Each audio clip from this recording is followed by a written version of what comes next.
La comunicación interpersonal y la comunicación oral estratégica. Presenta el maestrante Carlos César de Dios Hernández, de la Maestría en Ciencias de la Salud con formación en docencia.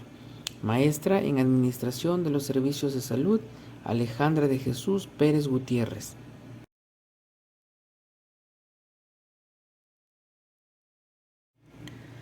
El concepto de comunicación interpersonal. La mayoría de las acciones que realizamos a diario incluyen diferentes procesos de comunicación interpersonal. Desde este punto de vista, toda comunicación ocurre entre personas, uno a uno o uno o varios, según Hibels y Wabre.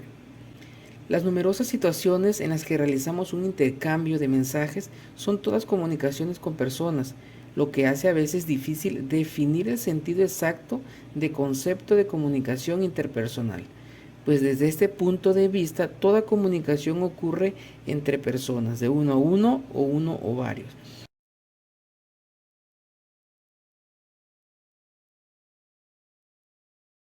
Pero ¿cuáles son las características principales?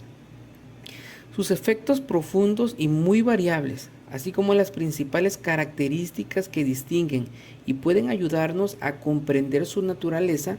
La comunicación interpersonal es didáctica, porque va de acuerdo con la situación y el número de participantes que intervienen en ella. Es espontánea, porque surge naturalmente y casi siempre sin planeación. También es variable, porque es afectada constantemente por factores internos de las personas, quienes llegan a cambiar sus pensamientos, sus actitudes, sus comportamientos, etc. Y externos al enviar y recibir mensajes en diferentes contextos y situaciones. También es única, porque los mensajes son individuales, únicos, tanto en aspectos no verbales como en el contenido verbal. También es dinámica, porque es un intercambio continuo de mensajes entre emisor y receptor, ya sea en forma verbal o no verbal.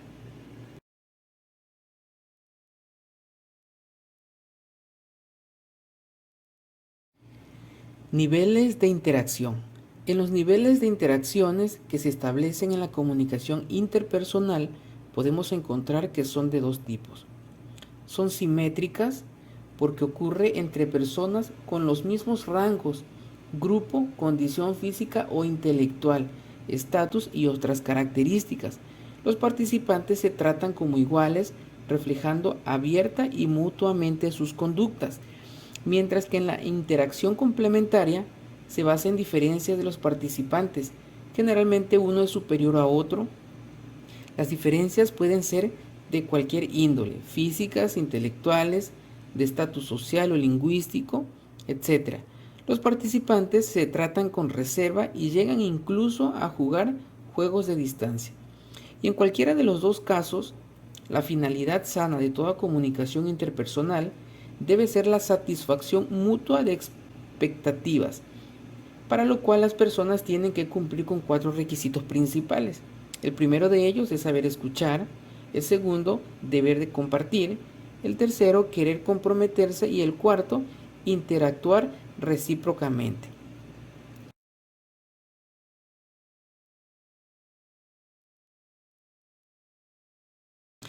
Además de ello, la interacción positiva requiere también la condición de estar presentes en la comunicación. La presencia la consideramos en dos formas: la intensidad del contacto o la relación con uno mismo y la intensidad del contacto o la relación con otros. En tal sentido, encontramos 5 niveles de interacción o 5 formas de estar presentes en la comunicación con otro. El primero de ellos es el nivel de interacción distante. En este nivel la interacción es mínima, porque se demuestra solo conductas aprendidas para situaciones formales. Aprendimos cómo estar presentes manifestando una conducta apropiada en cada circunstancia. Nivel de interacción lejano. En este nivel se puede entrar en contacto verbal y de esa forma conocer algo más del otro. Sin embargo, hay límites que dependen de nuestra manera de interactuar según normas culturales en situaciones de contacto cotidiano, como en el trabajo con los vecinos, en el supermercado, etc. Nivel de interacción próximo. En este nivel nos aproximamos al ser de la otra persona, nos conocemos más y reconocemos la influencia de uno sobre el otro. Aquí comenzamos a saber cómo es y cómo piensa. Nivel de interacción cercano. En este nivel ocurren experiencias intensas que podemos señalar como comunicación muy personal o muy profunda. Son momentos sensibles de profundo aprendizaje o de crisis. Y por último, el nivel de interacción íntimo. En este nivel, la interacción llega a su proximidad máxima. Se experimenta un encuentro con el ser de la otra persona. La interacción es una verdadera vivencia compartida y son momentos muy especiales que han pasado en compañía de alguien.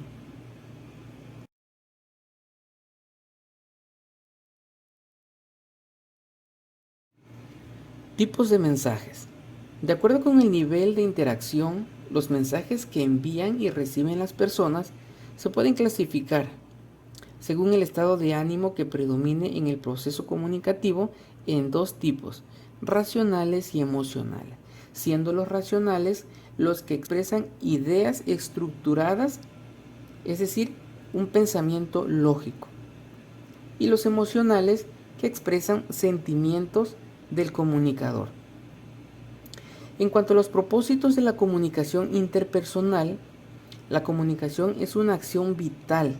Desde este punto de vista, el primer propósito de la comunicación es un propósito social, porque este surge de la necesidad de comprendernos y entendernos como sociedad. Pero por otro lado, surge cuando existe una intención de las personas para la comunicación. Entonces nace un propósito utilitario, es decir, cuando se quiere lograr algo que deje mutua satisfacción en los participantes del proceso comunicativo. Y para definirlo consta de dos clasificaciones. Un propósito instrumental, que es lo que deseo hacer para lograr el objetivo, y un propósito terminal, que será el resultado que espero conseguir.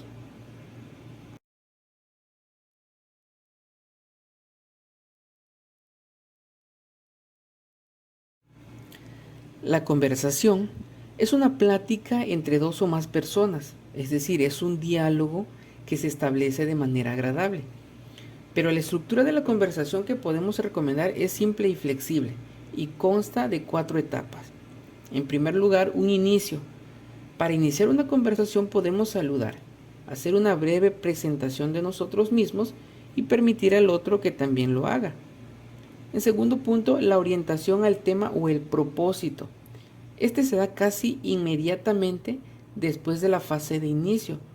Es aquí donde los participantes hablan uno poco a poco sobre el motivo de la reunión o la conversación y sobre el propósito que se persigue con dicha plática. El desarrollo verbal e ideas. Para mejorar la parte racional de los mensajes interpersonales, es necesario prestar mayor atención al contenido de ideas en la comunicación para hacerla efectiva. Y por último, el cierre, que es la parte final muy importante porque nos hace reflexionar sobre el tema tratado y verificar si se cumplió el objetivo de la conversación. Las ideas pueden desarrollarse de diferentes formas, según el estilo personal del hablante, y nosotros nos podemos apoyar o hacer uso de los apoyos verbales, que como pueden observar, pueden ser ejemplos, hechos, ilustraciones, citas, explicaciones, testimonios, opiniones, estadísticas y descripciones, con la finalidad de que el mensaje sea mejor comprendido.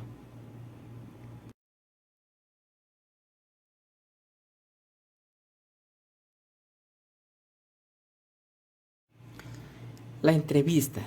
Entrevistar es el proceso de comunicación en el que se mantiene una conversación con una o varias personas acerca de un tema para informar a un público de sus respuestas. Este consta de el entrevistador. Es la persona responsable de dirigir y controlar el desarrollo de la conversación, quien trata de cumplir el objetivo propuesto y crear un clima de cordialidad entre los participantes de este proceso de comunicación. El entrevistado será la persona dispuesta a conversar con la finalidad de responder a las preguntas que establece el entrevistador, para aportar la información que su experiencia o conocimiento le permitan, es decir, para transmitir sus ideas o puntos de vista a un receptor o grupo de receptores. Y por último, la interacción. Como todo proceso de comunicación interpersonal, es continua, dinámica y con propósitos, acordes a las funciones de la comunicación y a los formatos propios. Propósitos de la entrevista. La finalidad de cada entrevista debe establecerse desde la etapa de preparación para asegurar que las preguntas sean lo más apropiadas para el tipo de entrevista que deseamos realizar. Para ello tenemos los siguientes propósitos. Como punto número 1, para obtener la información y evaluar. Es decir, el entrevistador busca la información llevando la dirección y el control de las preguntas. El tipo de entrevista es informativa. Como punto número 2, para intercambiar opiniones y puntos de vista, ya que intercambiar opiniones y puntos de vista con diferentes personas es tan importante como las citas o las reuniones de trabajo. A esta la llamamos de entretenimiento. Punto número 3, para cambiar o reforzar actitudes. Las habilidades necesarias para cumplir este propósito estarán dirigidas a descubrir las necesidades que imperan en los entrevistados para, mediante estímulos poderosos en sus mensajes, satisfacer tales necesidades y provocar la respuesta esperada del entrevistado. Este es un tipo de entrevista persuasiva. Y por último, otro propósito muy importante: convencer y llevar a una acción. Este tipo de entrevista va dirigido a convencer y posteriormente generar una acción específica. Por ejemplo, en las actividades de venta, un vendedor entrevista a posibles clientes con el propósito de lograr que la compra sea efectiva, es decir, que puedan comprar su producto. Y este es un tipo de entrevista persuasiva. En cuanto a la estructura, la entrevista se compone de varios pasos importantes que necesitamos considerar con el propósito de reconocer las partes de su estructura básica, las cuales constan de una apertura o presentación del tema. Es donde se establece la credibilidad del entrevistado y se explica también el propósito de la entrevista. El cuerpo principal, que es la parte donde se exponen las preguntas y se obtienen las respuestas. El entrevistador puede dividir la entrevista en segmentos de acuerdo con la temática y hacer diferentes grupos de preguntas para cada segmento si lo considera necesario. La conclusión es la parte en la que el entrevistador hace un resumen de los puntos tratados o una referencia al propósito más importante de la entrevista. Y por último, el cierre. Ya es la despedida al entrevistado y se agradece su participación para hacer explícito el final de la entrevista.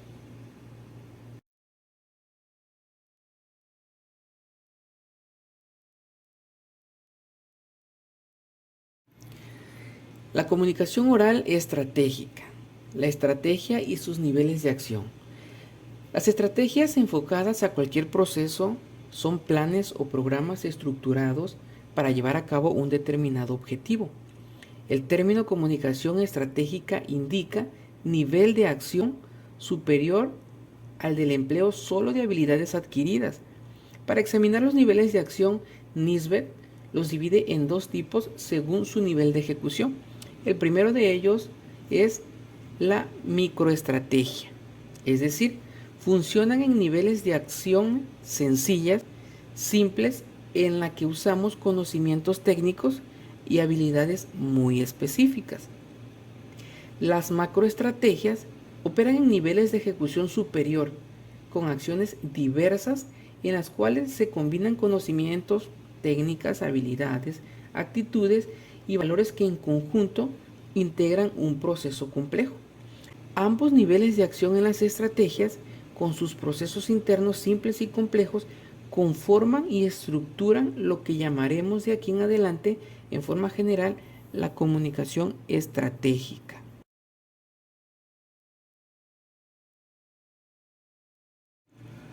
La comunicación oral estratégica y sus etapas. La comunicación estratégica generalmente se realiza en público y es formalizada. Se prepara y elabora antes del momento de la interacción para cumplir con la finalidad establecida. Como todo proceso, tiene una estructura y una forma. La estructura está compuesta por la planeación, la organización y la interacción. La planeación es una etapa de preparación que nos ayudará a enfrentar con mayor seguridad los procesos de comunicación. La organización se desarrolla en torno al mensaje y usa procesos destinados a seleccionar el tema, organizar las ideas en un mensaje que sea claro y coherente, elaborar el desarrollo verbal de las ideas, generar la introducción y conclusión del tema y usar también materiales de apoyo audiovisual. En la interacción se refiere al proceso de comunicación que se vive en el momento de la presentación del mensaje.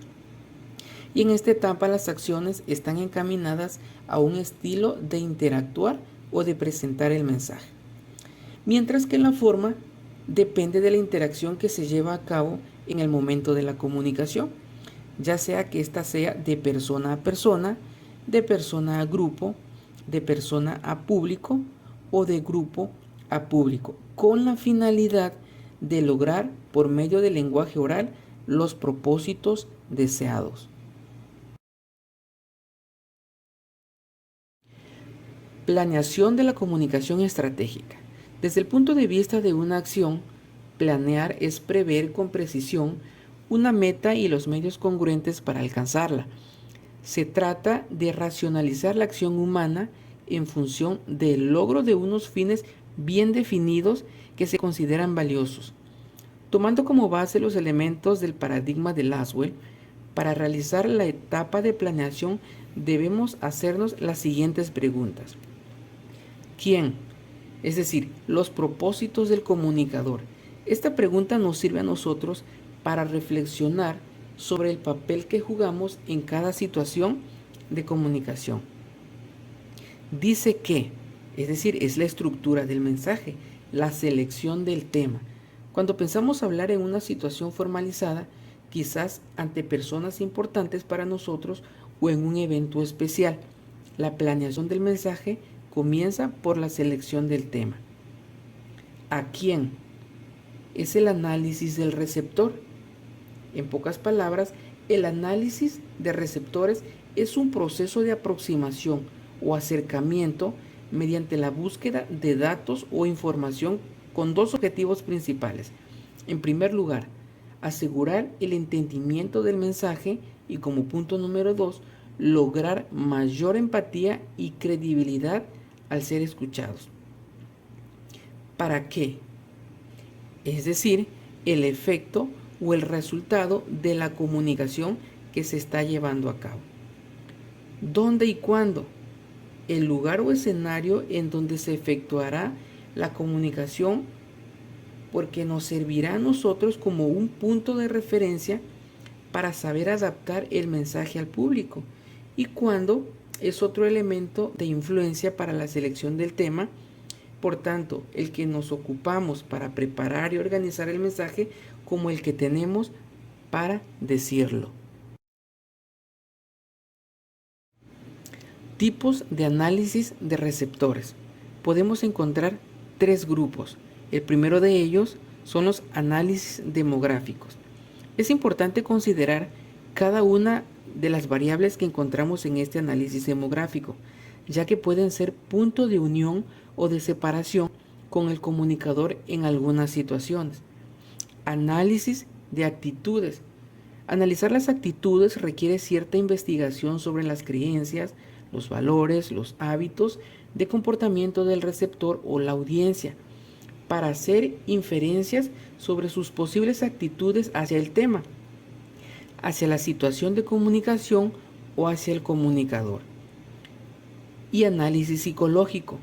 El análisis desde un punto de vista psicológico exige mucha investigación, cuyos hallazgos pueden ser de gran utilidad para diversos propósitos, sobre todo para influir en el pensamiento o la conducta de los receptores por medio de la persuasión.